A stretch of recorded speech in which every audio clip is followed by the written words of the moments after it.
I remember the first time I realized that I truly had freedom in Christ to be who He created me to be.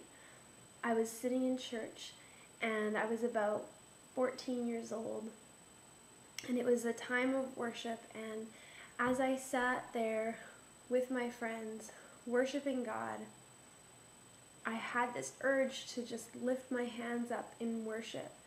And initially I thought, no, I can't do that. What are people going to think about me? They're going to think that I'm crazy or that I'm trying to be super spiritual.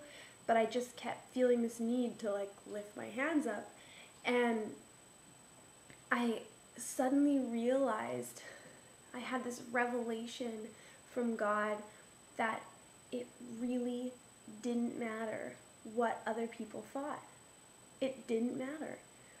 His opinion of me was the only opinion that actually mattered at all. And He loved me. And I suddenly realized the freedom I had to be who He had created me to be without worrying what other people thought. And there's a verse that I love in Psalm 139, and it says, "How precious to me are your thoughts, O God, how vast is the sum of them. If I were to count them, they would outnumber the grains of sand." And in that moment, I started to value His thoughts about me more than anybody else's. And I realized that His thoughts about me are so good and so encouraging and so freeing.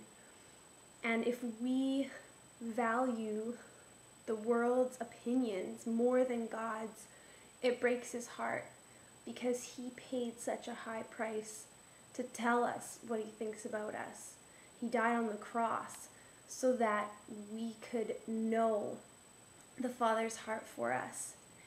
And it's my challenge to you today to really be free to be yourself and be free to lift your hands in worship and be free to share your heart with others about what God's doing in your life, because really His opinion is the only one that matters.